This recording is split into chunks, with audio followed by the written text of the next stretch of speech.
আসসালামু আলাইকুম ওয়া রাহমাতুল্লাহি ওয়া বারাকাতুহু। এখন আপনাদের সামনে দক্ষিণ 24 পরগনা জেলার অন্তর্গত বাসন্তী নিবাসী এবং কেরালা আরবিক শরিয়াত কলেজ থেকে কামিল ডিগ্রি করেছেন জনাব মাওলানা জামির হোসেন কাদেরী সাহেব বক্তব্য রাখবেন। এখন আপনাদের সামনে দক্ষিণ 24 পরগনা জেলার অন্তর্গত বাসন্তী নিবাসী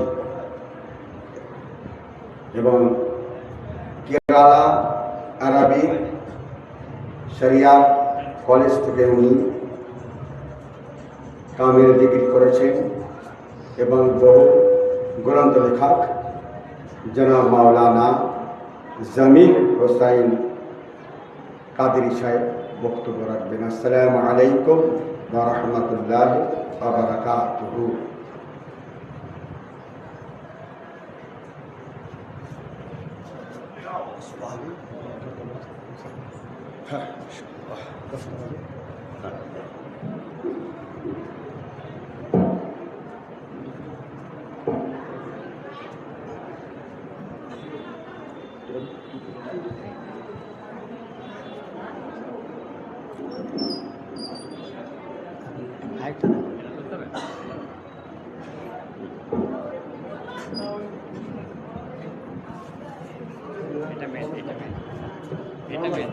মেন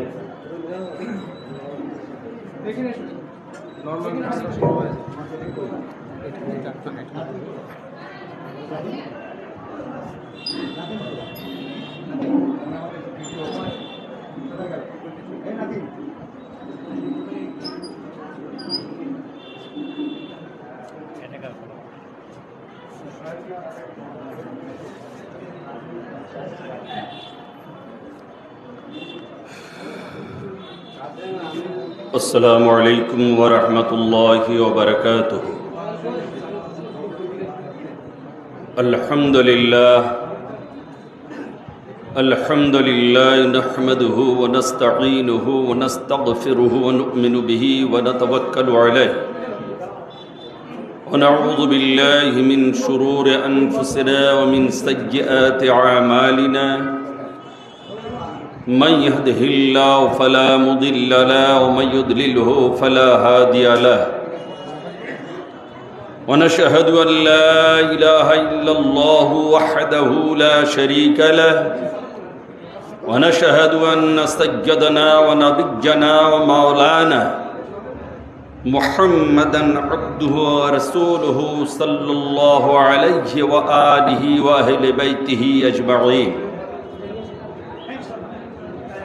فقد قال الله تبارك وتعالى في القرآن المجيد والفرقان الحميد: بسم الله الرحمن الرحيم. ألا إن أولياء الله لا خوف عليهم ولا هم يحزنون. وقال عز وجل في الحديث القدسي: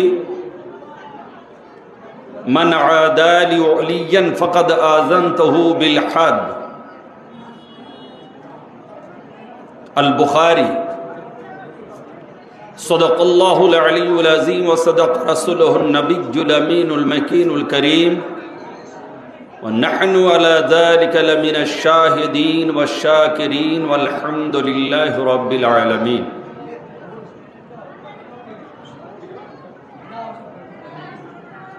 আজ পবিত্র আমাদের আকা, আমাদের মাওলা, আমাদের হাদি ও রাহবার গৌসে জামান মুর্শিদ বরহক গদ্দিনশীন মঙ্গলকোট দরবার শরীফ, খানকা শরীফ, पूर्णिया दरबार शरीफ खानका शरीफ, मेदिनीपुर दरबार शरीफ खानका शरीफ, कोलकाता 4 नम्बर और 22 नम्बर कोलकाता दरबार शरीफ सह দেশ বিদেশ, বিশেষ করে আমাদের এই ভারত বাংলাদেশের বুকে যেখানে আমাদের 4 নম্বর পাকের পবিত্র খানকা শরীফ ও মসজিদ পাক সম রয়েছে, সব কিছুর যিনি বর্তমান একক মতওয়াল্লি ও গদ্দিনশীন সজ্জাদানশীন, আমাদের মাথার মুকুট, মাথার তাজ হুজুর সৈয়দনা মাওলানা ও মালজানা গৌসনা ও গিয়াসনা আলী ইবনে আলী, ওলি ইবনে ওলি, নূর ইবনে নূর, মাওলা হুজুর সৈয়দ শাহ ইয়াকুব আলী আল কাদরি আল বাগদাদি আল হাসানি ওয়াল হুসাইনি মদ্দাজিল্লাহুল আলী ও হাদি ও রাহবার গৌসে জামান মুর্শিদ বরহক আলী ইবনে আলী, ওলি ইবনে ওলি, নূর ইবনে নূর, আমাদের রাহবার, আমাদের মাওলা হুজুর পুরনুর সৈয়দনা মাওলানা মালজানা সৈয়দনা সৈয়দ শাহ রশিদ আলী আল কাদরি আল বাগদাদি মদ্দাজিল্লাহুল আলী। অর্থাৎ আমার দুই মহান হুজুর পাকের তত্ত্বাবধানে আমরা গতকাল থেকে নিয়ে আজ অবধি পবিত্র 2 উরসে মুকদ্দাস পালন করার সৌভাগ্য লাভ করেছি। অর্থাৎ হুজুর পুরনুর সৈয়দনা ও সনদনা হুজুর সৈয়দ শাহ সাবিউল হাসান আলাইহিস সালাম পাক তার পবিত্র 9 সফর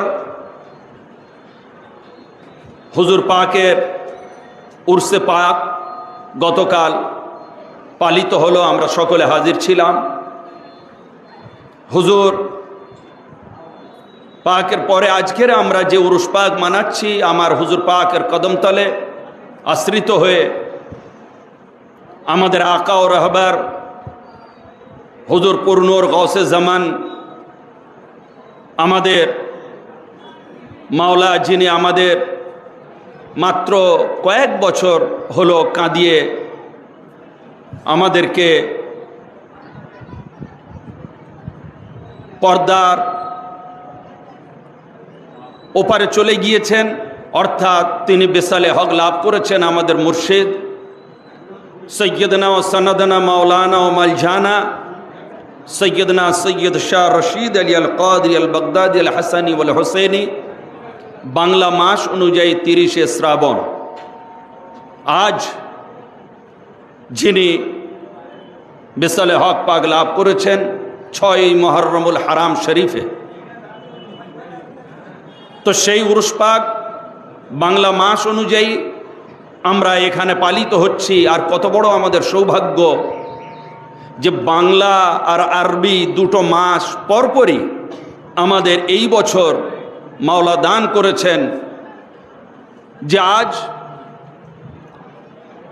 এই ভিখারিরা আমরা যারা এসেছি, আমরা যারা নগণ্য, আমরা যারা অসহায়, যে আজ মানুষ দিশেহারা, কিন্তু আজ মাওলা আমাদের দয়া করে নিজের কদমে আশ্রয় দান করে এই পবিত্র 2 উরুস পাক থেকে আমাদের সৌভাগ্য দান করেছেন। আমরা অসহায় নই, আমরা দিশাহীন নই, আমরা সৌভাগ্যবানে পরিণত হয়ে গেলাম। যে এক বিরল মুহূর্ত। আর দুটো উরুস পাক একই তারিখে হয়, সেটা আরবি মাস অনুযায়ী হজরতে পর্দা হুজুর পাক কাবা ও কিবলা আলাইহিস সালাম পাক এবং কুতুবে রব্বানি পাক, আপনার 2 উরুস পাক একই তারিখে হয়, কিন্তু আরবি অনুযায়ী। কিন্তু এই যে তারিখ আরবি আর বাংলা উপর্যুপরি দুটো একসাথে হলো, এ আমাদের চূড়ান্ত চরম ও পরম সৌভাগ্যবান আমরা, যে আজ হুজুর পাকের কদমে পালন করছি। যে দেখুন, আমাদের সর্বপ্রথম কথা যে বিশ্ব এখন দোলাচলে মধ্যে পড়ে রয়েছে। সর্বদিক থেকে। তো আমি সর্বদিকের মধ্যে একটা দিক মেনশন করব, সেটা হলো আমাদের ইমানি দিক। যে আজ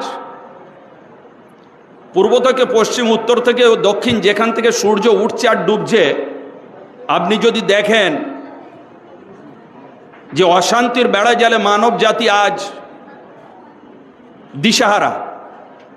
আর বিশেষ করে আরও আমাদের উপরে যেটা চিন্তা ও ক্ষতির কারণ হয়ে দাঁড়াচ্ছে, যে যাদের মানা অ্যাকর্ডিং টু ইসলাম ফরজ, যাদের না মানা এবং ইনকার করা কুফর, তারা হলেন আহলে বাইত এবং আওলাদ রসুল পাক এবং ওলিয়ে কামিল বুজুর্গানে দিন। এনাদের যদি না মানা যায়, অপমান করা যায় বা অস্বীকার করা যায়, অপদস্থ করা যায়, তাহলে কিন্তু কুফরির মধ্যে পড়ে যেতে হবে। কিন্তু আজ আপনারা যদি দেখেন সারা বিশ্ব জুড়ে যে মানুষ নামাজ, রোজা, হজ, জাকাত সব কিছু করছে, কিন্তু এনাদের পবিত্র নাম পাক নিতে দ্বিধা করছে এবং ডাইরেক্ট অস্বীকার করছে। তো আমি সেই বিষয়ে কিছু বক্তব্য রাখবো আমার হুজুর পাক কাবা ও কেবলা পাকের আদেশ মোতাবিক, বর্তমান দুই মালিক পাকের নিগাহ করম ও কদম পাকের ওসিলায়। তো আসুন আমরা সর্বপ্রথম একবার ইশক মোহাব্বতের সাথে দরুদ শরীফের নজরানা পেশ করে পড়ুন, আল্লাহুম্মা সাল্লি আলা সাইয়্যিদিনা মাওলানা মুহাম্মদ ওয়া আলা আলি সাইয়্যিদিনা শাফিঈনা মাওলানা মুহাম্মদ সাল্লাল্লাহু আলাইহি ওয়া আলিহি ওয়াসাল্লাম। দেখুন, এখন আমি আমার একটা অভিজ্ঞতার কথা বলছি। আমি সেদিন এক মসজিদে জুমার নামাজ পড়ালাম। নামাজ পড়ানোর পরে আমি দোয়া করলাম যে আল্লাহ, তোমার হাবিবে পাকের ওসিলায়, দয়ার নবী পাকের ওসিলায়, আহলে বাইত পাকের ওসিলায়, গৌস পাকের ওসিলায়, ওলি আউলিয়া বুজুর্গানে দিনের ওসিলায় আমাদের এই দোয়াটা কবুল করে নেন এবং জুমার নামাজটা কবুল করে নেন। কি বললাম? ওসিলায়। আমরা তো যেহেতু ওসিলা মান্নাওয়ালা আহলে সুন্নাতুল জামাতের মানুষ, হানাফি সুন্নি জামাত, তো আমি নামাজ পড়িয়ে সমাপ্ত করে আমার চেম্বারে চলে এলাম। কয়েকজন তার দু একদিন পরে টুপি, জুব্বা, জামা কাপড় পরিহিত হাজি ও সুন্নি মানুষ, তারা এসে বলছেন, মৌলানা সাহেব একটা প্রশ্ন। আমি বলি কি? না, আপনি যে ওসিলা নিলেন, আমরা জানি কেবল নবী পাক সাল্লাল্লাহু আলাইহি ওয়াসাল্লাম পাক ছাড়া তো আর কারোর ওসিলা নেওয়া যায় না। বুঝুন কথাটা। মানে বলে, মানে আপনি খালি নবী পাকের ওসিলা নেবেন, ঠিক আছে, কিন্তু আপনি ওলি আউলিয়া, গৌস, কুতুব, পীর, মুর্শিদ, দরবার এ ওসিলা কেন নিলেন? আমি কেন, অপরাধ? বলে না, এগুলো তো চলে না, এগুলো চলে না, এগুলো নেওয়া যায় না, এগুলো শিরক, হারাম, বেদাত, নাজায়েজ। তো সংক্ষিপ্ত আকারে বলছি, মেন পয়েন্টে আসবো। তো আমাকে মসজিদের সেক্রেটারি, তিনি মানেন এসব, তিনি বললেন, মাওলানা সাহেব আগামী জুমায় ভেঙে দেবেন একটু ভালো করে। এবারে আগামী জুমায় যখন ওই অমান্যকারীদের কিতাব থেকে एकदम ओपन, अल्हम्दुलिल्लाह ये बंदा किसी से डरता नहीं, मेरे गौस पाक के करम और मेरे मुर्शिद के निगाह फैज से एकदम ओपन। এবারে মেহরাবের উপরে উঠে আমি কিতাব দেখিয়ে আমি বললাম, এই দেখেন বুখারী শরীফের 1010 নম্বর হাদিসে হযরত ওমর ফারুক বাবু হযরত ওমর ফারুক রাদিয়াল্লাহু আনহু উনি হযরত আব্বাস রাদিয়াল্লাহু তাআলা আনহু আমার হুজুরের চাচা জানের ওসিলা নিয়েছিলেন। দেখুন এই হাদিস নাম্বার 1। এই দেখুন মৌলভী আশরাফ আলী থানভী সাহেব এই ওসিলার কথা বলে গিয়েছেন। অন্যান্য যখন একের পর এক ওসিলা দেখালাম প্রমাণ, আর একটা কথা দ্বিতীয় আর কেউ বলল না। তা কমিটি মধ্যে যিনি পীরপন্থী মানুষ তিনি আমাকে বললেন, মাওলানা সাহেব ফের এই জুমায় আপনি ওসিলা দোয়া চাইবেন কি? যে আল্লাহ সমস্ত অলি আউলিয়া বুজুর্গানে দিন এর ওসিলায়, বিশেষ করে নবী পাকের কদম পাকের ওসিলায় আমাদের জুমার নামাজ ও দোয়া কবুল করে নেন। ফের চাইলাম, কোনো আর ওদের অবজেকশন নেই।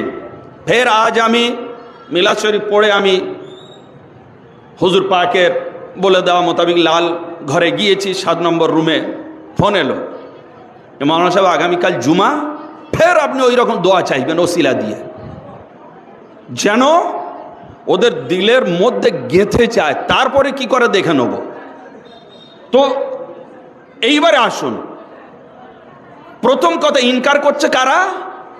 মুসলমান। তাদের পরিচয়টা কি? মুসলমান বললে বুঝবেন না, তারাও মুসলমান আমরাও মুসলমান। ইনকার করছে কারা? নামাজি। নামাজি বললেও বুঝবেন না, তারাও নামাজি আমরাও নামাজি।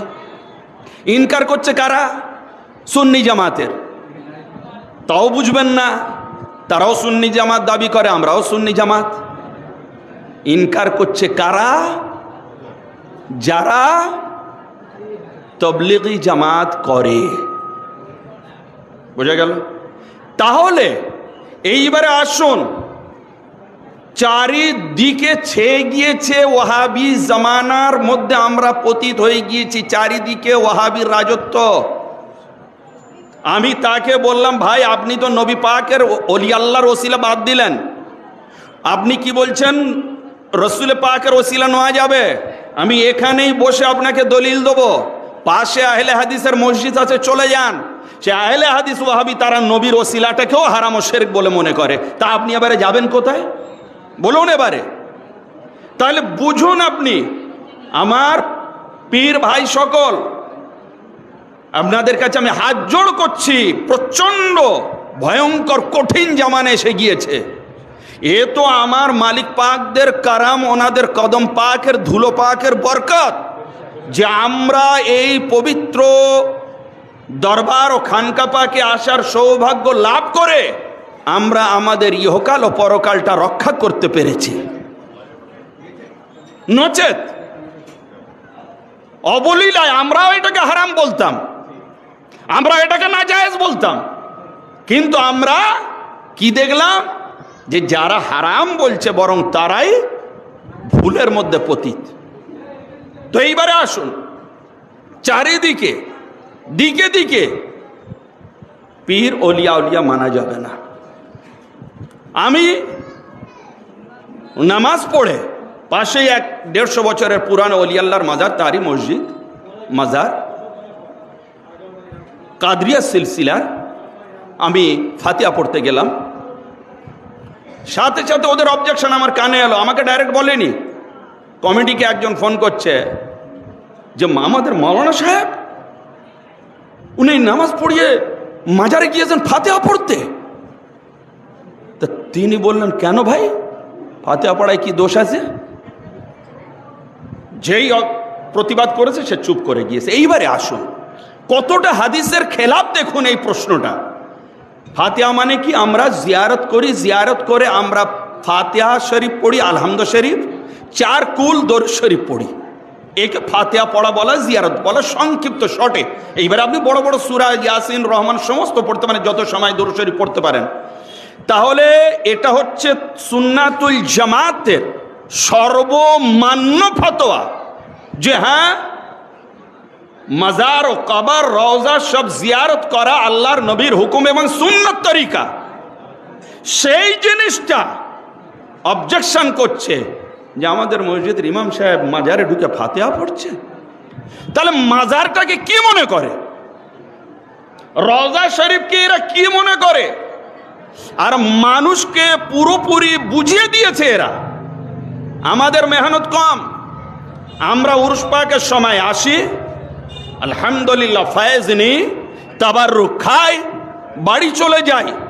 আমাদের মধ্যে না আছে প্রচার, আমাদের মধ্যে না আছে মেহনত, আমাদের মধ্যে না আছে এই জিনিসটার কোন রকম চর্চা। আমরা সম্পূর্ণভাবে ডিটাচ এর থেকে। ব্যাস আমি পেয়ে গেলাম আলহামদুলিল্লাহ। কিন্তু বাড়ছে কারা? ওরা বাড়ছে। কেন বাড়ছে? এই জন্য বাড়ছে যে ওদের মেহনত আছে। আপনার ভাইকে টেনে নিয়ে চলে যাচ্ছে, আপনার ঘরে ঘরে দ্বন্দ্ব বাঁধিয়ে দিয়েছে। দেখুন, চারিদিকে অ্যানালাইসিস করুন, নিজেরা পরীক্ষা করুন। বাপ মাজারে আসে, ছেলে আউট। ভাই মাজারে আসে, ভাই আউট। তাহলে এ কি?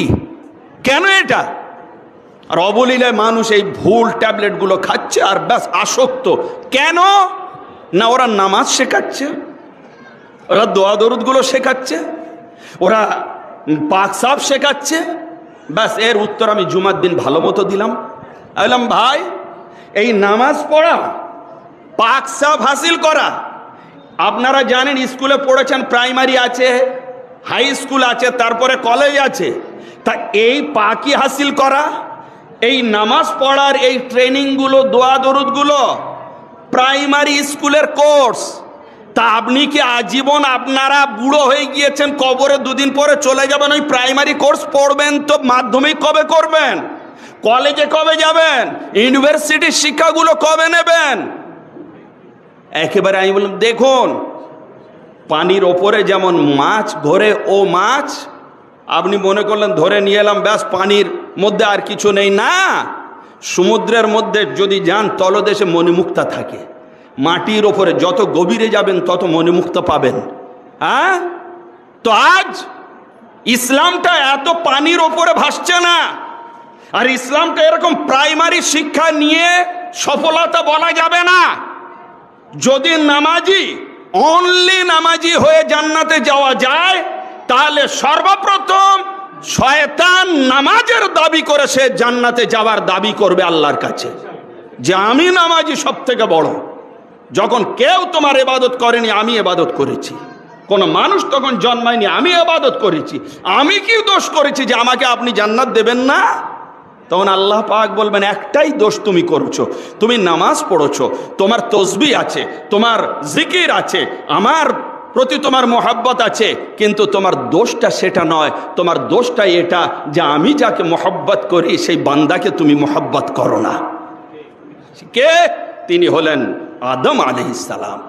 তো আল্লাহ রাব্বুল আলামিন দেখাচ্ছেন যে তুমি নামাজ পড়ো, তুমি রোজা রাখো, তুমি হজ করো, তুমি যাকাত দাও, তুমি নফল পড়ো, তুমি তাহাজ্জুদ পড়ো, তুমি তাসবিহ পড়ো, যাবতীয় সবকিছু করো, কিন্তু আমার ওলি আল্লাহর সাথে সংযুক্ত হয়ে করবে, তাহলে তোমার এগুলো কবুল হবে।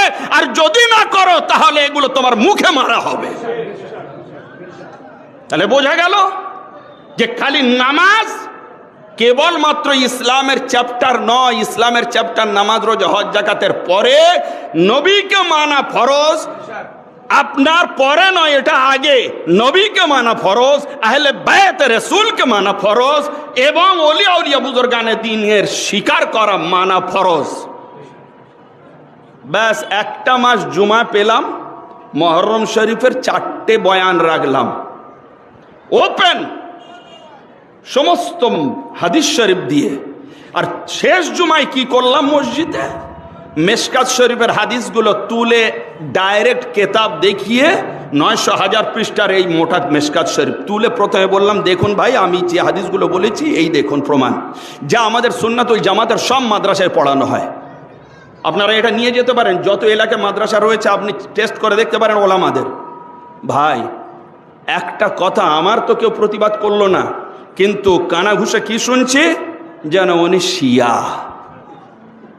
বাস ফাইনাল ফতোয়া দিয়ে দিল, উনি শিয়া। তা আমি তখন বললাম, ভাই যদি শিয়া হয় তো আল্লাহ মহব্বত করতে স্বয়ং কোরআনে বলেছেন, তাহলে আল্লাহর ওপরে ফতোয়াটা লাগাও।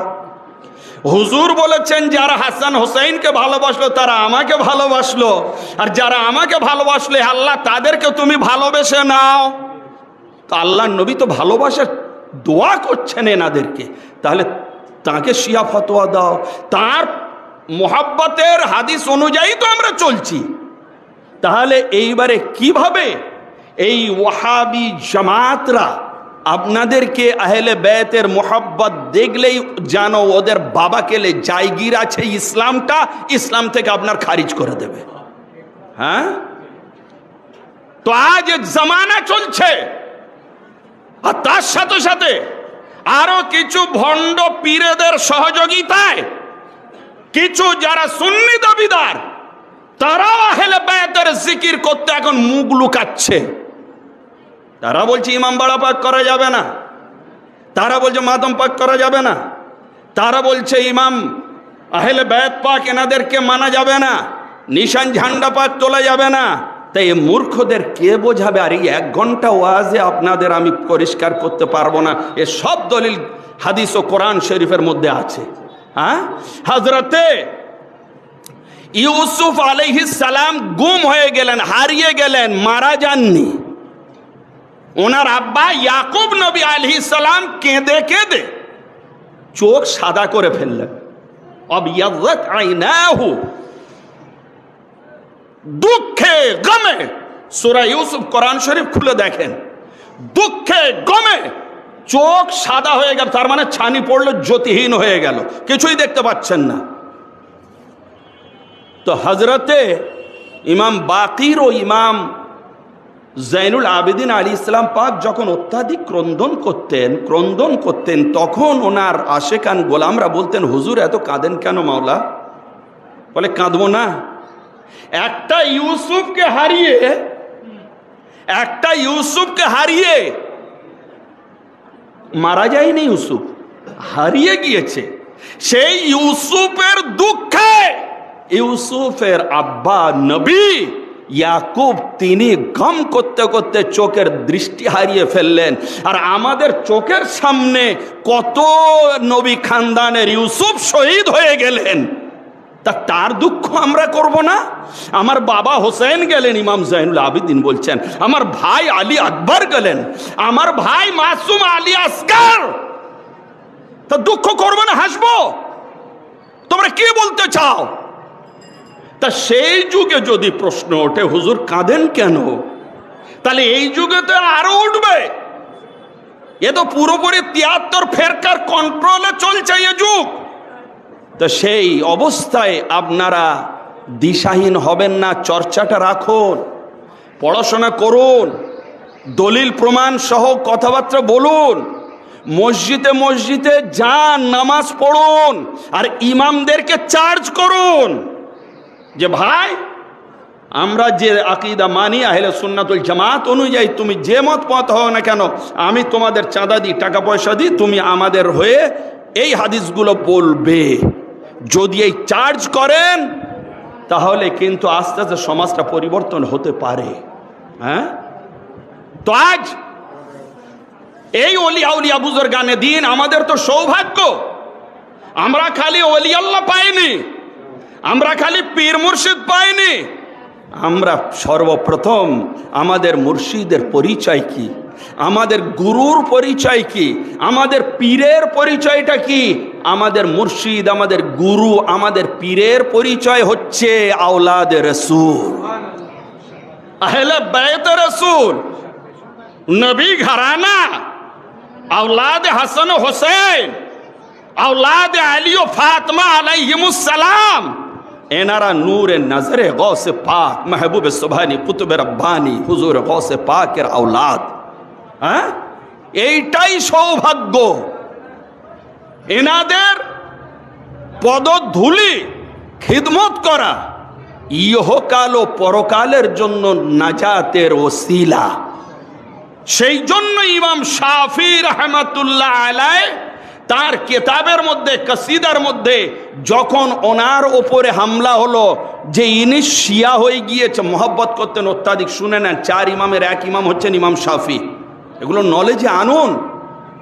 তো উনার মহব্বত দেখে আজ থেকে 1200 বছর পূর্বে, 1200 1200 বছর পূর্বে, আর আমরা এখন 1200 বছর পিছনে, তাহলে তখন ওনাকে কি বলা হলো যে শাফি, ইমাম শাফি উনি শিয়া হয়ে গিয়েছে, রাবজি হয়ে গিয়েছে। কিন্তু উনি প্রত্যেক মানুষকে জিজ্ঞেস করুন, উনি সুন্নাতুল জামাতের 4 ইমামের এক ইমাম। বড় ইমাম আমাদের আজম আবু হানিফা, দ্বিতীয় ইমাম হচ্ছেন ইমাম শাফি আলী রহমান মালিকে হাম্বলি, তারপরে ওনাকে পর্যন্ত শিয়া ও রাবজি বলা হলো। তখন উনি কি করলেন যে এদের জবাব দিতে হবে। উনি হজে গেলেন, মিনার পাহাড়ে উঠলেন, যেখানে কোরবানি করে মিনার পাহাড়ে উঠলেন, উঠে বললেন, শোনো, ইনকানা হুব্বা আলে মুহাম্মাদিন রিফজান, শোনো, যদি আলে নবীর মোহাব্বত রিফস ও শিয়া হয়, ফাল ইয়াশহাদিস সাকালান ফা ইন্নী রাফজি, এই জিন ও ইনসান মানব তোমরা সকলে সাক্ষী থাকো, এই মিনার পাহাড়ের উপর থেকে আমি ইদ্রিস শাফি আমি ঘোষণা করছি যে আমি আজ থেকে রাফজি ও শিয়া হয়ে গেলাম। চূড়ান্তভাবে ঘোষণা করে গেলেন যে তোমরা যদি বলো আলে নবীর মোহাব্বতটাই শিয়া, তো খালি তোমরা নয়, আল্লাহর যত জিন জাতি রয়েছে সকলেই সাক্ষী থাকো আমি শিয়া। কে বললেন? আমাদেরই ইমাম। তারপরে উনি কি করছেন? উনি একটা মোনাজাত দোয়া লিখছেন আরবিতে। শুনুন কি বলছেন জানেন? যে আলুন নবী জরিয়াতি অহুম ইলাইহি ওয়াসিলাতি আরজু বিহিম ইউতা গাদান বিয়াদিল ইয়ামিন সহিফাতি, যে শোনো, যে আরজু আমি আশা করছি, বিহিম ওনাদের ওসিলায়, কি আলে নবী আহলে বাইত পাকের ওসিলায় আমি এই আল্লাহর কাছে কামনা করছি। এত বড় আলেম, এত বড় আলেম, এত বড় ইমাম, উনি বলছেন আরজু বিহিম ইউতাকাদান বিয়াদিল ইয়ামিন সহিফাতি আলুন নবী জরিয়াতি ওহুম ইলাইহি ওয়াসিলাতি, আলে নবী আমার জরিয়ায়ে নাজাত, আল্লাহর কাছে আমার বাঁচার জন্য এনার হচ্ছেন ওসিলা। এবং আমি শাফি আমি দোয়া করছি আল্লাহর কাছে যে এনাদের ওসিলায় আল্লাহ আমাকে ডান হাতে আগামী কাল কিয়ামতের দিন আমল নামাটা তুলে দেবে। মৌলবী না কেউ, উনি কোনো মসজিদের মৌলবী না, কোনো মসজিদের ইমাম নয়, কোনো মাদ্রাসার মৌলবী নয় উনি। হ্যাঁ, ওনার মান্যওয়ালা মাসলাকের বড় বড় আলেম মুহাদ্দিস মৌলবী হয়েছে, তারা নিজেদেরকে শাফি বলে। এই ইমাম উনি বলছেন আমি আর কিছু চাই না আল্লাহর কাছে। কি চাচ্ছি? যে আলে নবী আহলে বাইতের ওসিলায় আল্লাহ আমাকে ডান হাতে আমল নামা দেবে। তাহলে বলুন এবারে, ভুল? শিয়া ইসলাম থেকে খারিজ? যে বলতে আসবে তাকেই বলে দেবেন, বাবু এই প্রমাণগুলো তুমি দেখে নাও, তুমি বিচার কর, হয়তো আল্লাহ আপনার জন্য ওকে হেদায়েতও দিয়ে দিতে পারে, হেদায়েত দিয়ে দিতে পারে, হয়তো পড়েছে জানে না। তো এইবারে আসুন যে আজ সেই দরবার আমরা পেয়েছি, আহলে বাইত পাকের দরবার। আজ আমি আমার হুজুর পাক এনাদের শান সম্বন্ধে কয়েকটা কথা বলবো। ওরা বলে যখন মারা যান মাজার সব শিরক হারাম বেদাত ওখানে যাওয়া, নাউযুবিল্লাহ। কেন আমরা উরুস করি? মিশকাত শরীফের মধ্যে লেখা আছে, যখন মুমিন বান্দাকে শোয়ানো হয় কবরের মধ্যে, তখন ফেরেশতা আসে প্রশ্ন করেন, যখন প্রশ্নের জবাব উচিতভাবে দিয়ে দেওয়া হয় তখন কি বলে জানেন সেই ফেরেশতা? নাম কা নাওমাতিল আরুস। হ্যাঁ, এই তুমি শুয়ে পড়ো, যেমন নববধূ দুলহা দুলহান শোয় সেই আরামে তুমি শুয়ে পড়ো, তোমাকে কেউ জাগাবে না একমাত্র তোমার যে প্রিয় মাহবুব তিনি ছাড়া। বুজুর্গানে দিনরা এই শব্দ থেকে, আল্লাহর নবীর বলে যাওয়া শব্দ আরুস, আরুস, এই শব্দ থেকেই আমরা যে বুজুর্গানে দিনের বার্ষিক উরুস পাক করি, এইটাই এসছে উরুস শব্দ হাদিস থেকে। কেন? এই জন্য যে আমাদের মুর্শিদ ওলি আউলিয়া কামেলিন বুজুর্গানে দিন আহলে বাইত এজাম এনারা যখন রওজা শরীফে আরাম করেন, আমাদের চোখের আড়ালে পর্দায় চলে যান, আমরা দাফন করি, তখন ফেরেশতা এসে জান্নাতের সুশীতল বিছানা অলরেডি বিছিয়ে দিয়ে সম্পূর্ণ জান্নাতের বাগানের মধ্যে আল্লাহর হুকুমে এনাদেরকে জান্নাত করে দিয়ে সেই রওজার টুকরা বানিয়ে দিয়ে জান্নাতের, হুজুর আরাম করুন, এবারে আপনার মেহবুবের মোহাব্বতে আপনি আরাম করুন। আর দেহ শরীফ রওজা শরীফের মধ্যে রয়েছে, আর রূহ শরীফ কোথায় যায় শোনেন। আপনার এটা হচ্ছে তাফসিরে বাইজাবি, পৃথিবী বিখ্যাত তাফসির। আমার হুজুর পাক ওলিয়া উলিয়া বুজুর্গানে দিনকে কেন আমরা মদত চাই, দূর থেকে সাহায্য চাই, আমার হুজুর পাক এনারা ওলি আউলিয়া মুর্শিদ, এনারা গৌস কুতুব ওলি আবদাল, এনারা আহলে বাইত পাক, এনারা যখন জেহালতে থাকে, দুনিয়া থাকাকালীন হোক বা দুনিয়া থেকে বেসাল নেওয়ার পরে হোক, জেহালতে থাকেন, আপনি যদি দূর কোথাও মুসিবতে পড়েন, যদি সাহায্য চান, আপনার সেই অবস্থায় এনারা সাহায্য করতে প্রস্তুত।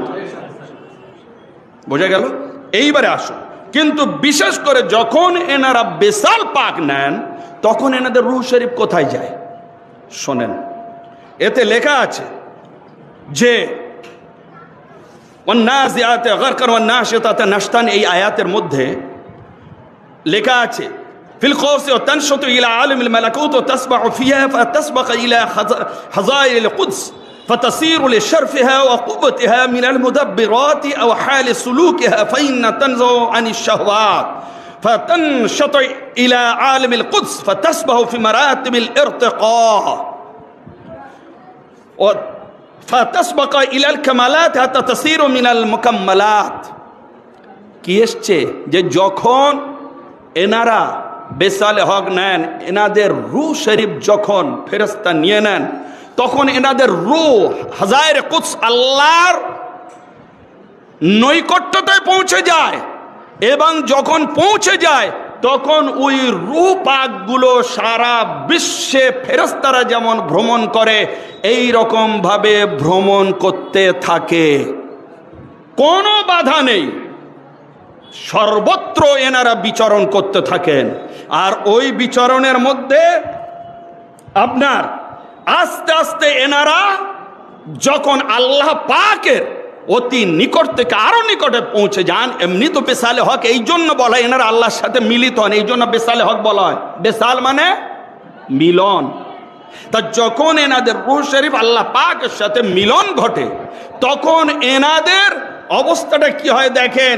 এনাদের তখন আল্লাহ রাব্বুল আলামিন শক্তি ক্ষমতা আরো বেশি করে দিয়ে দেন, যাতে করে দুনিয়ার মধ্যে বহু কার্যাদি এনাদের দ্বারা সমাপন করা হয়।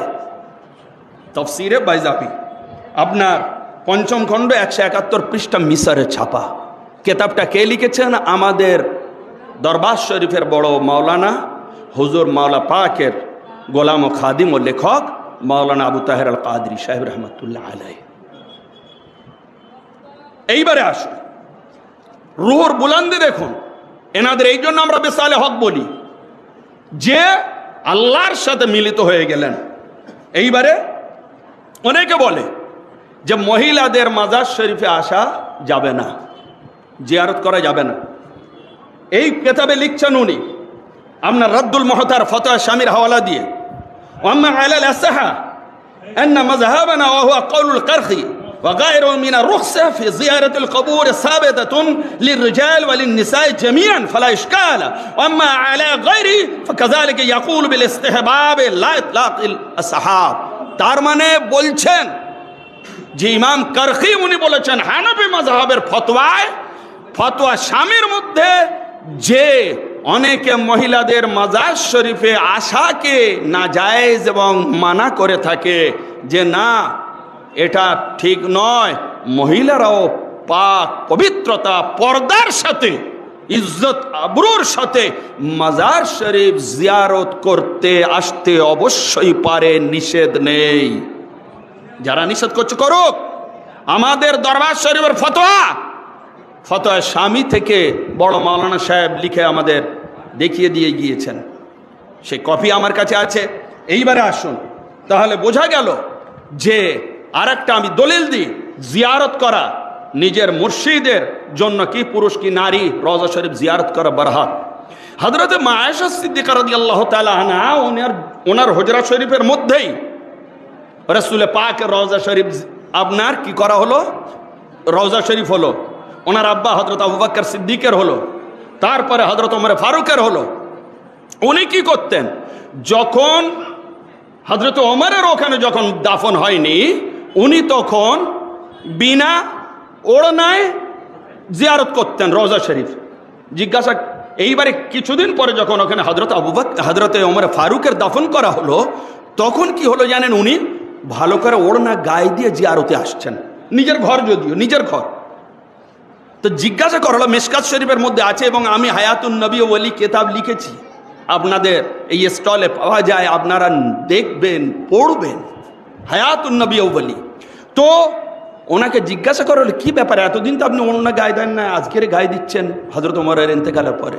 বলে, এই জন্য গায়ে দিইনি, প্রথম জন উনি হচ্ছেন নবী, আমার স্বামী, স্বামীর কাছে পর্দা লাগে না। দ্বিতীয় আবু বকর, উনি হচ্ছেন আমার আব্বা, আব্বার কাছে পর্দা নেই। তৃতীয় হচ্ছেন হযরত ওমর, উনি হচ্ছেন গায়ের, হ্যাঁ, উনি মুহররম। সুতরাং আপনার ওনার থেকে আমার পর্দা করতে হবে, যে উনি অপর। তো সুতরাং যারা মাজার শরীফে আসে, এইটাই হচ্ছে আমাদের দলিল, হ্যাঁ, যে হযরত আয়েশা সিদ্দিকা রাদিয়াল্লাহু আনহা নিজে মাজার জিয়ারত করতেন। যদি নিষেধ হলো, উনি করলেন কেন? তা সুতরাং আজ রওজা শরীফ, মায়েরা, বোনেরা, যারা আমাদের পীর বোন, তারা অবশ্যই নিজের মুর্শিদের রওজা শরীফ জিয়ারত পবিত্রতার সাথে করতে পারে, এটা ফতোয়া জায়েজ। আচ্ছা, এইবারে আসুন, আহলে হাদিসের আলেমরা এখন এটাকে হারাম বলে, যে রওজা জিয়ারত করা যাবে না, মাজার এগুলো জিয়ারত করা যাবে না, বরং ওরা মাজার ভাঙছে, শহীদ করছে। যখন আরবের বুকে আহলে হাদিসরা আপনার কন্ট্রোলে নিল পাওয়ার সমস্ত রওজা শরীফগুলো, আমাদের আহলে বায়াত খাতুনে কিয়ামত পাকের সব শহীদ করে দিল। আর সেম যখন আমাদের বাংলাদেশে যখন গভর্নমেন্ট চেঞ্জ হলো, ওয়াহাবিরা ঘোলা মাছে ঘোলা জলে মাছ ধরতে ঢুকলো, কি হুঙ্কার দিল, যে বড় মসজিদ রাজবাড়ির আমরা দখল করব, চলে এসো সবাই। তো সকল আলোড়ন পড়ে গেল। আমার মালিক পাকেরা বসে বসে মুচকি হাসছেন, যে দেখো, মানে পিপিলিকার ডানা গজায় মরিবার তরে, হ্যাঁ, মানে চামচিকে বলে কি না, বড় মসজিদ দখল করতে আসবো, এখানে শিরক ও বেদাত হচ্ছে। তা তারপরে যে আলোড়ন উঠলো সারা বাংলাদেশ জুড়ে, সে মানে ক্ষমা চাইতে মানে সে আর সময় পায়নি, এমন অবস্থা। তো সেই অবস্থায় আপনি দেখুন, আমি একজনের আমার পীর ভাইয়ের একটা কমেন্টে করেছিলাম, যে দেখেন, হবে না তো কিছু করতে পারবে না, কিন্তু আপনাদের কাছে যে আমানতগুলো আছে, রওজা শরীফ, ইমামবাড়া পাক, আমার হুজুর মাওলা পাক এবং আমার হুজুর পাকদের পদধূলি ধন্য স্থানগুলো, খানকা শরীফ পাকগুলো, মাদ্রাসা পাক, এটা হচ্ছে আমানত। আপনারা জান দিয়ে, জানের শেষটুকু দিয়ে এটাকে আপনারা রক্ষা করবেন, এটা আপনাদের ঈমানি হক। তো আজ কিছুই করতে হয়নি, ব্যাস গায়েবী ইশারা, মদদ আমার মাওলার নিগাহ কারামে। বলেছিল, হুঙ্কার ছেড়েছিল, জুমার দিন যাব, এতজন যাব, এত করব। তো এসে দেখতে একটু মজা, হ্যাঁ, পুলিশের যখন বাটন পড়তো না, এ তো জাহিরি আজাব হতো, আর গায়েবী আজাব তো রাখাই ছিল আবাবিল। যখন আপনার কাবা শরীফ ধ্বংস করতে এলো, কাফেররা কি মনে করেছিল, আর আব্রাহা ধ্বংস করে দেব, আবাবিল এলো না, হ্যাঁ। তো এরকম আবাবিল আমার হুজুর পাকদের খিদমতের জন্য গায়েবী তৈরি আছে, হ্যাঁ, তারা দেখা যায় না। তো এইবারে আসুন, আমার হুজুর পাক এনাদের মর্যাদা, শান, শওকাত, যে আহলে হাদিসের মস্ত বড় ইমাম, আপনার তিনি বলছেন ইমাম আহলে হাদিস আবু বকর ইবনে খুজাইমা, তিনি বলছেন যে মুসা বর্ণনাকারী বলছেন আবু বকর ইবনে খুজাইমা ও কোথায় গেল না, ও হযরতে আলী ইবনে মুসা রেজা আলাইহিস সালাম পাকের রওজা শরীফ জিয়ারতে গেল। বলে এই অবস্থায় আমি কি দেখলাম, ইবনে খুজাইমা লিতিলকাল বুকাত তাওয়াযাহু লাহা ওয়া তাদাররাহু ইনদাহা মা তাহায়্যারনা। ওই আহলে হাদিস, ওই ওয়াহাবি ইমাম ওই মাজার শরীফের ধারে গিয়ে এত বিনীত মোহাব্বত ও তাজিম করলো যে আমরা যারা রয়েছি মাজার ভালোবাসি, আমরা দেখে অবাক হয়ে গেলাম যে এরা হারাম বলে, কিন্তু যখন রওজা শরীফে এলো 12 ইমামের এক ইমাম, এত আদব, এত আদব। এইবারে আসুন আপনার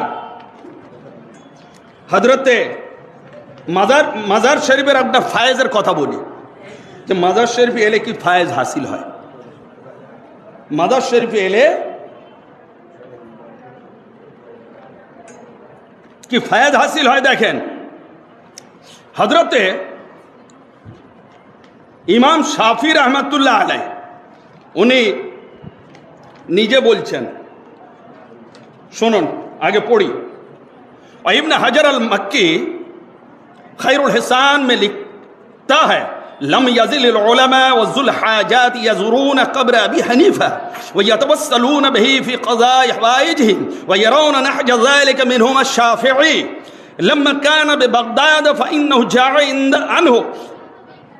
अन्नहु क़ाल इन्नी ला अतबर्रकु बिअबी हनीफा व अजू इला क़ब्रिही ज़ाइरन फ़इज़ा अरज़तु लहु ली हाजतुन सल्लैतु रकातैन व जिअतु इला क़ब्रिही व सअलतु अल्लाह तआला अल हाजा इंदहु फमा तबअद अन्नी हत्ता तक़दाह। खैरुल हिसान तबअ मिस्र 69 पेज नंबर। কি বলছেন ইমাম শাফি? এতে লেখা আছে ইমাম শাফি যখন বাগদাদ শরীফে থাকতেন তখন উনি বলছেন আমার যদি কোনো মুসিবত আসতো, হাজত আসতো, অসুবিধায় পড়ে যেতাম, এত বড় ইমাম ওলি আল্লাহ তিনি বলছেন আমি ইমাম আজম আবু হানিফার রওজার কাছে চলে যেতাম, আর রওজা শরীফের কাছে গিয়ে ওনার যে মসজিদ আছে মসজিদে 2 রাকাত নামাজ পড়তাম। 2 রাকাত নামাজ পড়ে আমি ইমাম আজম আবু হানিফার কবর জিয়ারত করে ওনার ওসিলায় দোয়া চাইতাম, এবং সাথে সাথে আল্লাহ রাব্বুল আলামিন ওনার রওজা ও ইমাম আজম আবু হানিফার বরকতে আমার হাজত পূর্ণ করে দিতেন, মুসিবত দূর করে দিতেন। কে বলছেন? জগতের 2 ইমামের কাজ দেখুন। যদি শিরক হয়, নাজায়েজ হয়, ইমাম শাফি এসে কবরের ধারে দোয়া করবেন 2 রাকাত নামাজ পড়ে? হ্যাঁ? আর কার কাছে? ইমাম আজম আবু হানিফার কাছে। আরো শুনে নেন, কেতাবের মধ্যে লেখা আছে ইমাম শাফি ওনাদের নামাজ পড়ার নিয়ম হচ্ছে আল্লাহু আকবার বুকে হাত বাঁধা। উনি কি করতেন? আল্লাহু আকবার বলে নাভির নিচে হাত বাঁধতেন। ওনার শাগরেদ জিজ্ঞাসা করলো, হুজুর আপনি কি করছেন? আপনি আপনার তাহরিমা বুকে বাঁধছেন কেন? নাভির নিচে বাঁধছেন কেন, বুকে না বেঁধে? আপনার মশলা তো এটা। হানাফিরা তো নাভির নিচে বাঁধে, আপনি ছেড়ে দিয়ে বুক নাভির নিচে। বলে এই জন্য করলাম যে দেখছো না কবরে কে শুয়ে আছে, ওনার মশলা হচ্ছে এইটা যে নেভির নিচে বাঁধা। ওনার আদবের জন্য আমি আমার মশলাটা ছেড়ে দিয়ে ওনার মশলার উপরে আমল করেছি।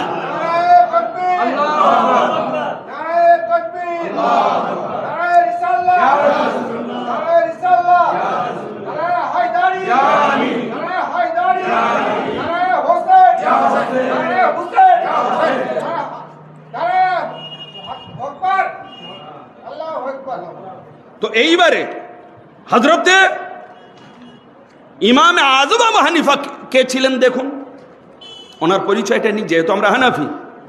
ইমাম আজম আবু হানিফা রহমাতুল্লাহ আলাইহি ওনার 4000 ওস্তাদ ছিলেন, 4000। কিন্তু উনি একটা কসিদা কেতাবে লিখে যান, লাউলা সানাতান লা হালাকা নোমান, যদি 2 বছর না পেতাম তাহলে ওনার নাম ছিল নোমান বিন সাবিত, এ নোমান ধ্বংস হয়ে যেত। তখন আলেমরা জিজ্ঞাসা করছে, হুজুর একই কথা বলছেন, 2 বছর আপনি না পেলে ধ্বংস হয়ে যেতেন, মানেটা? তখন উনি ভেঙে বলছেন, দেখো আমার তো ওস্তাদ তো 4000 আছে, কিন্তু এই 2 বছর আমি যে হজরত ইমাম বাকের ও ইমাম জাফর সাদিকের গোলামি করেছি, আমি আহলে বায়াতের, এনাদের দরবারের খিদমত করেছি, ঝাড়ু দিয়েছি, এনাদের হুকুম ও সেবা পালন করেছি, সেই বরকতেই আল্লাহ আজ আমাকে এত বিখ্যাত করে দিয়েছেন। আরো আসুন, ওনার ইতিহাস খুলুন। ওনার দাদোজান নন মুসলিম ছিলেন। ওনার দাদোজান কে ছিলেন? অগ্নি পূজারী, ইরানের, পারস্যের। তো মাওলা আলী মুশকিল কুশা পাক যখন ট্রান্সফার করলেন মদিনা শরীফ থেকে খেলাফতটা কুফায়, তখন ওনার দাদোজান কিছু, ওদের নওরোজ বলে একটা বাৎসরিক ফেস্টিভ্যাল হয়, দোয়া নেওয়ার জন্য একটু পায়েস নিয়ে আসছেন মাওলা পাকের দরবারে, মাওলা আলী মুশকিল কুশা পাকের কাছে, যে হুজুর আমাদের নওরোজ আর আপনি এখানে আছেন, ইসলামের খলিফা গ্রহণ করুন। উনি ওইটা গ্রহণ করলেন, করার পরে দোয়া দিয়েছিলেন যে তোমার বংশে একটা আল্লাহ মস্ত বড় আলিমে দ্বীন দান করবেন। তাই ইমাম আজম আবু হানিফা যে হানাফি বলি আমরা, ইনি কে না হযরত মাওলা আলী মুশকিল কুশা পাকের দোয়ার বরকতে জন্মেছিলেন। হ্যাঁ, আর তারই মসলা আমরা মেনে চলছি। আর উনি কত বড় আশেক ছিলেন, বলছেন 2 বছর যদি আমি আলে নবীর খিদমত না করতাম, আমি আলেমই হতে পারতাম না, জাহেল হয়ে থাকতাম, কেউ আমার চিনত না। তাহলে এবার আপনি চিন্তা করুন, আমরা যে ইমামকে মানছি তিনি হচ্ছেন আহলে বায়াতের গোলাম। এই হানাফি মাযহাবের ইমাম, তিনি আহলে বায়াতের দরবারের গোলাম। তাহলে আজ যদি আমরা হানাফি হই, হানাফি মতে যদি নামাজ পড়ি, হানাফি মতে যদি রোজা রাখি, হানাফি মতে যদি হজ করি, আমাদের জন্ম থেকে নিয়ে মৃত্যু অবধি যদি হানাফি মতের মসলার উপরে হয়, তাহলে হানাফি মতের মসলা ইমাম সাহেবের এটাও তো যে মোহাব্বতে আহলে বায়াত করা। হ্যাঁ, তুমি কিন্তু হানাফি নিজেকে বলো, কিন্তু আহলে বায়াতকে তুমি মানছো না। নাউযু বিল্লাহি মিন যালিক। আসুন এবারে যে আমাদের হুজুর পাক মাওলা 2-4টে কারামত পাক আপনাদের শোনায়। বিখ্যাত বহু ঘটনা রয়েছে যেগুলো মানে এই সংক্ষিপ্ত পরিসরে বলা সম্ভব নয়। আসুন, আমাদের মাথার তাজ আমরা চাচাজান পাক বলি, ছোট শাহজাদা হুজুর পাক বলি, কত বড় যে উনি আল্লাহর যুগের ইমাম ও গৌস ছিলেন, ওলি আল্লাহ ছিলেন, আহলে বায়াতের ঘরানা। আমার হুজুরের লাগতে জিগার, আমার ছোট মালিক পাকের দিলের টুকরা, চিন্তাও করতে পারবেন না। 2টো ঘটনা। আমাদের শিশুকালে আমাদের বাড়ির বাচ্চারা যারা নর্মালি কি হয়, খেলনা দিতে হয়, তাকে ভোলাতে হয়, বিভিন্ন খেলা করে, তখন কি দিন কি ইসলাম কি ইসলামিক কবিতা এগুলো তারা জানে না। কিন্তু হুজুর, আমি যখন 4 নম্বর পাকে মাদ্রাসায় ছুটি হতো যেতাম, কি দেখতাম, খাদেম সাহেবদের কোলে কাঁধে করে হুজুর ঘুরছেন, আর খাদেম সাহেবদেরকে ইশারা করে বলছেন দিওয়ান পাক পড়ো। খাদেম সাহেবরা দিওয়ান পাক পড়তেন আর উনি চুপচাপ শুনতে থাকতেন। পবিত্র গজল কসিদা পাক পড়তেন, মুহররম শরীফের কসিদ পাকগুলো পড়তেন, উনি চুপচাপ তখন শুনতে থাকতেন। যেই বন্ধ করে দিতেন উনি অস্থির হয়ে যেতেন, ফের ইশারা করতেন পড়ো। হ্যাঁ, বাল্যকালে বোঝা যায় যে কি। তো এই মহান ওলি আল্লাহ আমরা যে কিছুদিন পেয়ে ওনাকে ধন্য হয়েছিলাম যারা দেখেছি, কিন্তু উনি কত কঠিন হালতে 40 পাকের মধ্যেই 9 সফর দুনিয়া থেকে বেসালে হক লাভ করলেন, থাকলেন না, সেই ইমাম পাকের মোহব্বতে চলে গেলেন। তো একজন আমাকে বললেন, সবাই আমরা তো মালিক পাকের ওই বেদনায় অস্থির ছিলাম। তা আমাকে শামীম ভাই, বর্ধমানের শামীম, আপনারা জানবেন খাদেম সাহেব শামীম ভাই, উনি বলছেন আমি না পেরে একদিন বড় মালিক পাককে আরজি করলাম, হুজুর দয়া করেন না, ছোট চাচাজান পাকের ওপরে একটু নিগাহ করম দিয়ে একটু সুস্থ করে তুলুন না, মালিক একটু দয়া করেন। যেমন আরজি, গরিবের আরজি, মুরিদের আরজি মুর্শিদের কাছে যে হুজুর কষ্ট পাচ্ছেন, এই মুহররমের চাঁদ পাক তখন উনি বলছেন যে বড় মালিক পাক আমাকে ব্যতীত স্বরে বলছেন যে শামীম, তুমি জানো না, ছোট চাচা যান, ছোট বাবু বলতেন, আব্বা হুজুরকে আমাদের ছোট হুজুর পাককেও ছোট বাবু বলতেন, কোচি শাহজাদা মালিক পাক ছোট বাবু বলতেন, যে জানো উনি না বেশি দিন থাকতে চাচ্ছেন না দুনিয়ায়। বড় মালিক পাক বললেন যে চাচা যান পাক বেশি দিন দুনিয়ায় থাকতে চাচ্ছেনই না, ওনাকে রাখা যাবে না, উনি নিজে থেকেই চলে যেতে চাচ্ছেন। তাহলে এবার আপনি চিন্তা করুন কে ছিলেন, যার বেসালে হক হলো এখানে মেদিনীপুর শরীফে, তা উরুস শরীফ হচ্ছে হুজুর গৌস পাকের দরবার শরীফে বাগদাদে, পৃথিবীর বুকে আর কারোর হয় না। হ্যাঁ, কি মনে করেছেন? সেই মাসুমানা নুরানি, সেই যে জান্নাতি আল্লাহর নবীর পবিত্র নূর জালওয়া, আর বড় মালিক পাক, দুটো ঘটনা বললে এনারা কারা অবাক হয়ে যাবেন। আমি কিছুদিন আগে স্বপ্ন দেখলাম,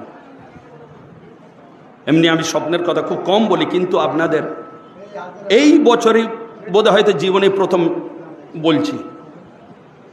হঠাৎ এই মহরম শরীফে ফজরের নামাজ পড়লাম, পড়ে এসে শুয়ে একটু রেস্ট নিচ্ছি, নিদ্রা এলো, দেখছি লোকে বলছে, একটা ঘরের মধ্যে লোকে বলছে দয়ার নবীজি আসছেন, হুজুর পাক আসছেন, হুজুর পাক তশরিফ আনছেন।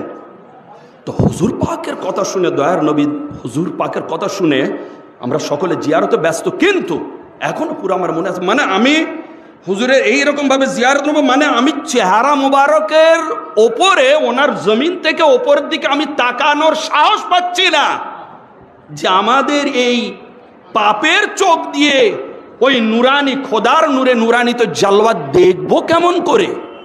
কিন্তু আমি একদম এইরকম স্ট্যাচু হয়ে আছি, কিন্তু যখন হুজুর তশরিফ আনছেন হেঁটে, আমি তখন হুজুর পাকের কদম পাকের হাঁটুর নিচে থেকে দেখতে পেলাম। এরকম নিচু নিগাহ হলে নিচেটা দেখতে পাবেন, জমিনের সাথে কদম পাক লেখা থাকলে। ভাই, একেবারে আমার মুর্শিদের দরবারে দাঁড়িয়ে বলছি, আমি কি দেখলাম? দেখলাম যে দয়ার নবী পাকের কদম পাক হুবহু আমার বড় হুজুর পাকের কদম পাকের অনুরূপ।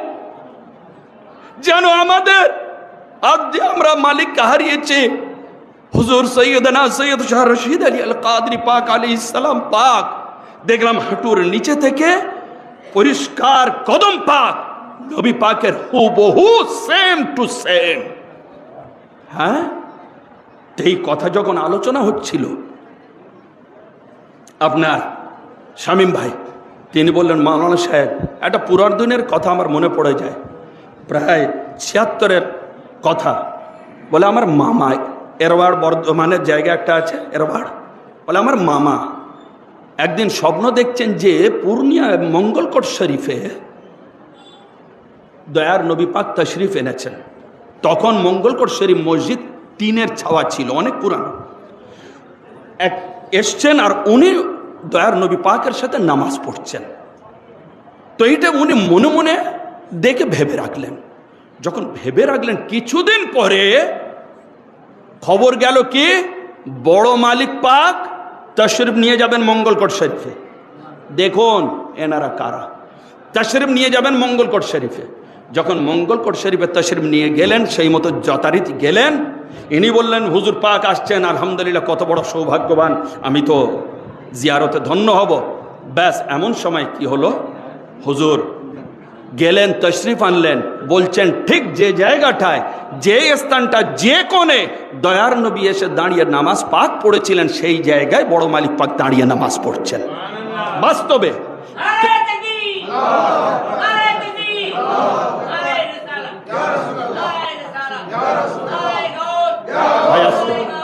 আস্তে এইবারে কি হলো, এমন সময় ইনি বলছেন আমি হুজুর পাকের পিছনে দাঁড়িয়েছি। এমন সময় দেখছি দয়ার নবী পাকের যে কদম পাকের আমার টাইম শেষ হয়ে গেছে ভাই, অবশ্যই ছেড়ে দিচ্ছি। চুপ থাকাটা আদব। তো এইবারে কি হলো যে বলছেন আমি মালিক পাকের পিছনে দাঁড়িয়ে আমি যখন নামাজ পড়ছি আমি দেখলাম হুবহু দয়ার নবী পাকের যে চেহারার কদম পাক দেখেছিলাম, সেই চেহারা মোবারকের সেই কদম পাক আমি আমার বড় হুজুর পাকের সাথে মিলিত অবস্থায় দেখলাম। তিনি নেই দুনিয়ায়, ইন্তেকাল করেছেন। সেই পীর ভাই আমাদের আশিক ছিলেন। বলুন এইবারে আপনারা ভাববেন কদম পাকের কি ব্যাপার। শুনুন তাহলে কদম পাকের ব্যাপার ছোট্ট অবস্থায় বলে আমি পার করে যাব যদি আল্লাহ কখনো সময় দেয়। যে আপনাদের আজ বিশ্ব যারা শিরক বলে, জায়েজ বলে, না জায়েজ বলে, সবাই যখন হজে যায়, যে মাকাম ইব্রাহিমের ধারে সকলে গিয়ে 2 রাকাত নামাজ পড়ে তোয়াফ করার জন্য, এটা কি হযরত ইব্রাহিম আলাইহিস সালামের কদমের চিহ্ন, নকশা পা। ঠিক আছে, কেতাবে লেখা আছে হযরত ইব্রাহিমের ওই নকশে কদম হচ্ছে হুবহু দয়ার নবী পাকের কদম পাকের চিহ্ন। আর এইবারে হুজুর শাহানশাহ বাগদাদ কসিদা শরীফের মধ্যে কি বলছেন শুনুন। লিকুল্লি নবিয়্যিন কদমুন ওয়া ইন্নী আলা কদমিন নবিয়্য বদরিল কামালি, যে প্রত্যেক ওয়ালির জন্য একটা করে কদম থাকে, কিন্তু আমি আব্দুল কাদের আল জিলানী, আমি আমার নবী পাকের যিনি নূরে নুরানিত সেই মহানবীর পূর্ণিমার চাঁদের পদাঙ্ক অনুসরণ করে তার কদমের উপরেই আমার কদম। হ্যাঁ, কি বোঝা গেল? আর এইবারে বোঝা যাচ্ছে যে হুজুর রাসূল পাক সাল্লাল্লাহু আলাইহি ওয়াসাল্লাম পাকের গদিতে যারা বসে আসবেন, ওনার সাজ্জাদা নশীন যারা হবেন, হুজুর পাক থেকে নিয়ে বর্তমান আমাদের আকা ও মাওলা অবধি সকলে কদম ভাই কদম একেবারে হুবহু একই তরিকার, না কম না বেশি, একেবারে সেই মোতাবিক এ দরবার পাক চলে আসছে। আমাদের কোনো রকম ভাবে আমার নবী পাক সাল্লাল্লাহু আলাইহি ওয়াসাল্লাম পাকের কোন জিনিসের খেলাফ নেই। মুহাব্বত ও শরিয়ত দুটোরই এখানে জমা, মুহাব্বতেরও, শরিয়তেরও, তরিকাতেরও, আমাদের আকা মাওলা সব কিছু। এইবারে বড় মালিক পাকের একটা মাত্র কথা বলে আমি বিদায় নেব। আমাদের আকা ও মাওলা হুজুর মালিক পাক সম্বন্ধে বলতেন, বর্তমানে আমাদের গদ্দি নশীন সাজ্জাদা নশীন হুজুর বড় হুজুর পাক সম্বন্ধে বারবার বলতেন যে বাবু মেরে দাদো জান কি তারা হ্যায়। অর্থাৎ আমাদের মালিক যিনি বর্তমান মাথার মুকুট তাজ জামানার গস, ইনি কার মতো? পীর ও মুর্শিদ পাকের মতো। পীর ও মুর্শিদ পাক সৈয়দনা ওমাল জান ইমামানা গাউসনা গায়াসনা সৈয়দনা সৈয়দ শাহ ইরশাদ আলী আল কাদরি পাক আলাইহিস সালাম পাকের মতো। কার জবান দ্বারা বারবার আমি শুনেছি, আমার কেতাবে নাজাতে তরিতেও লিখেছি, যখন আমার মাওলা নিয়ে যেতেন এই গোলামকে কদম পাক সাথে রাখতেন, পূর্ণিয়া শরীফে যাতায়াত করতাম, হাত ধরে চলতেন মালিক পাক বর্তমান আকা ও মাওলা হুজুর পাক যিনি আগামী দিনের কস ও ইমাম হবেন, ওনার গতিতে বসবেন, বারবার বলতেন বাবু মেরে দাদু জান কি তারা হ্যায়। হ্যাঁ, তাহলে আজ সেই পেয়েছি হুবহু এনারে একই। হ্যাঁ, এনাদের কদম, এনাদের নূর, এনাদের জলওয়া, এনাদের ইজ্জত, এনাদের সম্মান, সব কিছু এনাদের সম্মান মানুষ ধরাধামের উপরে কি করে? কিছুই করতে পারে না। এনাদের সম্মান আল্লাহর কাছে যা তা পৃথিবীর বুকে কেউ জানতে পারে না। কিয়ামতের দিন এনাদের সম্মান কতটা সেটা তখনই পরিষ্কার হবে। আল্লাহ আমাদের সুন্দরভাবে এই দরবার পাকের আদব, ইজ্জত, সম্মান সব কিছু পালন করে যাওয়ার বংশানুক্রমে একেবারে কেউ যেন আমাদের বংশের আল্লাহ গোমরাহের দিকে না চলে যায়, তুমি কবুল করে নি এই দরবার শরীফের সাথে আমাদের বংশ পরম্পরা সিলসিলায় পাকের মধ্যে ইহকাল পরকাল রেখো। আমিন আমিন আমিন। ওয়াখির দাওয়ানা আনিল হামদুলিল্লাহি রাব্বিল আলামিন। আসসালামু আলাইকুম ওয়া রাহমাতুল্লাহি ওয়া বারাকাতুহু। ওয়া মা আলাইনা ইল্লাল বালাগ।